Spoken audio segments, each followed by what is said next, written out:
This video will cover the removal of the cassettes and the belts from the cluster bucker, allowing access to all interior components of the machine for a thorough cleaning and inspection. If it's your first time performing this task, expect the process to take about an hour. With practice, your team will be able to perform the task in about 30 minutes. For your safety, we suggest wearing gloves and using eye and ear protection throughout this process. Always unplug the machine before starting any work. Wait a full 30 seconds for power to dissipate from the electronics. The person working on the machine should remain in exclusive control of the plug end to avoid accidental power-up of the equipment. Using the thumb screws, remove the faceplate and all the shielding from the machine. Before removing the cassettes and belts from the machine, we suggest performing a light clean. It's easier to see how various components and fasteners go together with a clean machine. Loosen the tension on the 4 suspension towers and remove the coupler elements from the 2 couplers at the back of the machine. Before removing pressure from the suspension, you need to take note of the pressure setting. The machine will need to be returned to this pressure setting at the end of the process. Use your cell phone camera to take a picture of the suspension tower gauge at the top of the suspension tower. What you're looking for is how the top of the plate aligns with a specific tooth. Remember that you're going to have to return your machine to this specific setting at the end of the cleaning process. To relieve pressure from the suspension, you're going to use the included wrench to turn the bolt on top of the tower. The turn direction is counterintuitive. You need to turn the bolt clockwise to relieve the pressure. Keep turning until the plate sits at the top of the suspension gauge. Remember to remove the pressure from all 4 suspension towers. Now it's time to remove the 2 coupler elements. At the back of the machine, locate the 2 wrap flex coupler elements. Using a 2.5 millimeter hex key, loosen but do not fully remove the 2 screws that hold the black coupler element ring to the green coupler element. You will need to rotate the belt in order to access the second screw on the black ring. Slide the black ring towards the motor and hang it on the shaft. Locate the split in the green coupler element, split it apart, and remove it from the coupler hubs. Repeat this full process for the second coupler. Each cassette is removed one at a time. We're going to start with the top cassette. Locate the cassette locking bolts on each side of the top cassette. Using a 7/32 hex key, remove both bolts entirely and set them aside for reinstallation later. Locate the track lifting brackets on the side of each upper track and the accompanying hole in the upper frame that aligns with this bracket. Hand thread 1 bolt with washer installed through the upper frame and down to the track lifting bracket. One will be installed on each side of the machine. Once the bolts have been started by hand, you can use the included wrench or a 3/4 inch socket to tighten the bolts and lift the cassette tracks. Repeat this process on the other side of the machine. Be careful with this part of the process. Once the locating pins are free from the cassette track, the cassette can easily roll out of the back of the machine. The goal here is to lift the cassette track until the 4 locating pins have lifted out of the cassette, but not so high that the track hits the cassette bearing. It is unsafe to remove the cassette from the machine by yourself without special equipment. Each cassette weighs approximately 80 pounds. If you're working by yourself, you will need an adjustable height table like this one from Husky. Another idea is to use a pallet on a forklift. If you don't have these items on site, you will need 2 people to remove the cassettes from the machine safely. Adjust your table height to match the bottom of the cassette. Simply roll the cassette out of the machine Make sure to use an item to chalk the cassette on the table so you don't run the risk of it rolling off of your table. Mark the cassette so that you know this is the top cassette for the reinstallation process. It's very important to return each cassette to its original location in the machine, top and bottom. Removing the lower cassette is very similar to the process for the top cassette. Start by removing the 2 cassette locking bolts. We are going to use these 2 bolts you just removed as lifting devices for the lower cassette.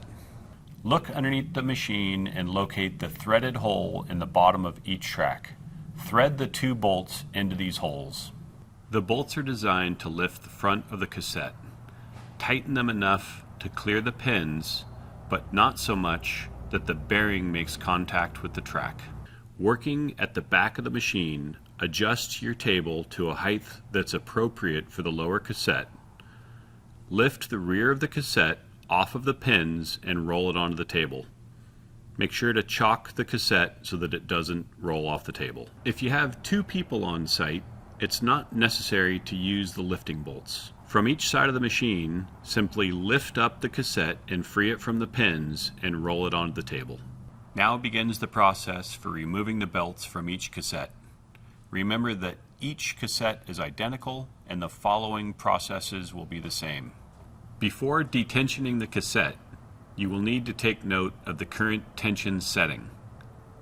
The cassette will need to be returned to this specific setting at the end of the process.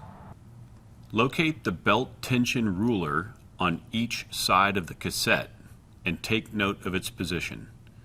An easy way to do this is to snap a quick photo with your cell phone camera. Using a 7/32 hex key, loosen but do not fully remove the tension locking bolts. There's 4 on each side of the cassette. Locate the tensioning bolts. There's 2 on each side of the cassette. Using a 7/32 hex key, loosen but do not fully remove the bolts. A socket wrench or ball head hex key works best in this situation. The cassette sliding end can now compress into the cassette fixed end, shortening the distance between the 2 cassette pulleys. Ensure that the tensioning bolts are not preventing the cassettes from collapsing completely. Ensure that the cassette is fully collapsed. Tighten down 1 tension locking bolt on each side of the cassette to ensure that it stays in this fixed location. Tilt the cassette up onto its side. Be cautious at this point as some parts of the cassette can move. As you're rolling the cassette up onto its side, you can make sure that the shaft drops off the table and the cassette will be more stable. The key to removing the belt from the cassette is to squeeze the center while rocking it back and forth and pulling it up evenly off of the cassette. Keep in mind that the belt has a center rib that can get stuck on certain parts of the cassette. Never use alcohol to clean your belts. Damage can occur and your warranty will be voided. Using simple green crystal or a similar citrus-based cleaner, spray down the belts entirely and set them aside. Allowing the belts to soak for a little bit will make cleaning easier later. A pressure washer can be used to clean the cassettes. Never spray your pressure washer directly into the bearings for the conveyor rollers or cassette pulleys, as damage will occur. When it comes to cleaning the internals of the cassette, you can continue using a citrus-based cleaner or feel free to use alcohol on these parts if you prefer. Tools like a stiff bristled brush or a plastic putty knife are great when it comes to getting in between the teeth on the pulleys. Remember to clean out the material on the inside of the belt where the pulley meets the belt. Cleaning the crevices on these surfaces is critical to proper functionality. Give the cassette a full wipe down and ensure that it's perfectly clean before reassembly. With everything clean, now is a great time to inspect the internal components of the cassette and make sure that nothing needs to be replaced before reassembly. Inspect the teeth of the pulleys and ensure that they are not damaged. Check that the pulleys spin freely and that the bearings don't have any play in them or make any growling noises. Inspect the conveyor rollers. It's normal for these rollers to have some play in them even when brand new. What you're looking for is to have them all spin freely. If they're seized up or making noise, they'll need to be replaced. To finish the process of cleaning the belt, use the stiff bristled brush, plastic putty knife, and only citrus-based cleaner. Pay close attention to removing any material that's built up on the inside of the belt, as it'll be critical to proper operation. To reinstall the belt, we're going to use the same tricks we used previously. Squeeze the center of the belt, rotate it back and forth, and make sure that the belt goes onto the cassette evenly. Before we can tension the belt, we need to ensure that the rib in the center of the belt is seated fully in the V-groove on the pulleys. Before we can tension the belt, we need to ensure that all tension locking bolts are loose. There's 4 per side, 8 total. There are 4 tension bolts on each cassette, 2 per side. You're going to use these 4 tension bolts to apply pressure to the plate, therefore tensioning the belt. Do this evenly in small increments on each side of the machine until you've reached the previously noted setting. As tension begins to build in the belts, the 2 plates have a tendency to separate. Ensure that the tension locking bolts are loose enough to allow the plates to slide, but tight enough to prevent them from separating. Having the plates snug together will allow you to make a very accurate reading of the belt tension ruler. You want to take a look and make sure that the hash marks top and bottom on both sides all match. Tighten down all 8 tension locking bolts. There are 4 per side. Make sure that the bolts are tight enough to flatten out the lock washer. Make sure that your tension setting has not changed at all. Double check that the tension bolts are still tight.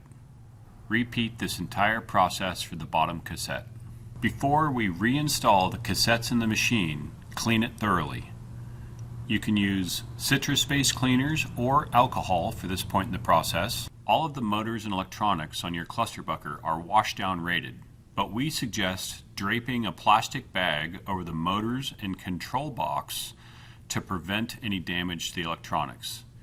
Never spray the pressure washer directly at any of the electronics. Make sure that the entire machine is very clean before reinstalling the cassettes. If you took a huge bong rip in the middle of your maintenance program and totally forgot to label your cassettes, here are some quick tips on getting them back into the machine in the right location. The only difference between the 2 cassettes is the location of the coupler hub.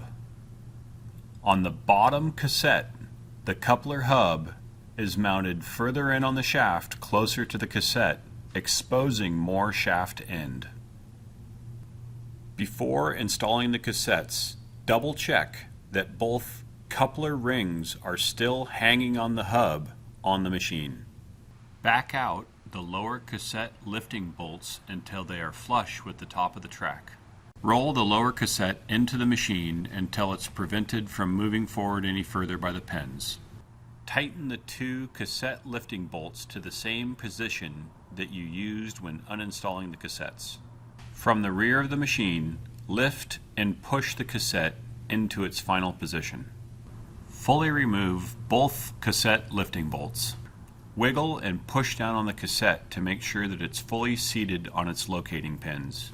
Verify that the lower cassette is in the right position by checking that the 2 coupler hubs are perfectly aligned. Now we can secure the lower cassette in the machine. Using a 7/32 hex key, install the cassette locking bolts into the side of the cassette track. Tighten the bolts enough to make sure that the lock washer is flat. Check to make sure that your upper cassette tracks are still in the lifted position. Adjust your table height so that the upper cassette easily rolls into the machine.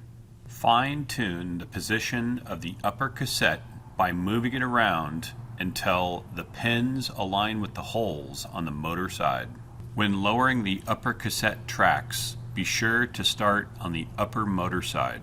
Using the included wrench or a 3/4 inch socket wrench, turn the cassette track lifting bolt counterclockwise to lower the cassette track.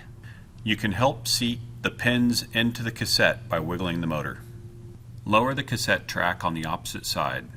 Be sure to remove both cassette track lifting bolts from the cassette track and place them in their keeper hole in the frame right beside it. Verify that the upper cassette is in the proper location by making sure that all pins are fully seated and the coupler hubs are perfectly aligned. Install the 2 cassette locking bolts into the tracks to secure the cassette into the machine. Apply a thin coat of food-grade grease to any exposed metal shafting to prevent rusting. Now it's time to reinstall the 2 couplers. Apply a coat of food-grade grease to the green coupler element to help extend its life. By rotating the belts, align the teeth on the hubs of the coupler. Once the teeth are aligned, you can insert the green coupler element.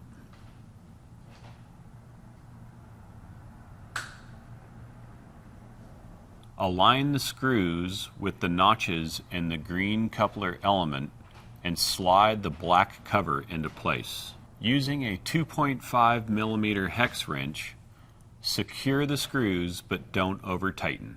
Repeat the process for the second coupler.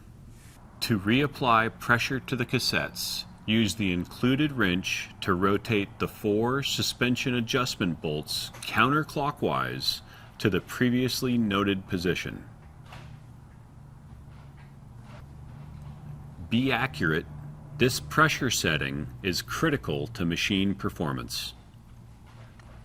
Now it's time to reinstall the faceplate and all the shielding that you cleaned earlier. Take note that each piece has notches in it that correspond to hood mounting pegs and grommets. Make sure that each piece is seated fully before tightening down the thumb screws to ensure that it's properly installed. Order of operations is important here. Start with the faceplate.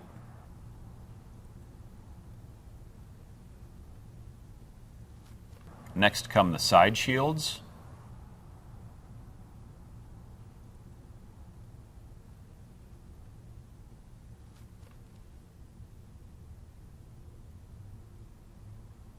Then do the top shield. And finally the rear hood. With the shielding installed, we can do a quick run test to make sure that we did the job right.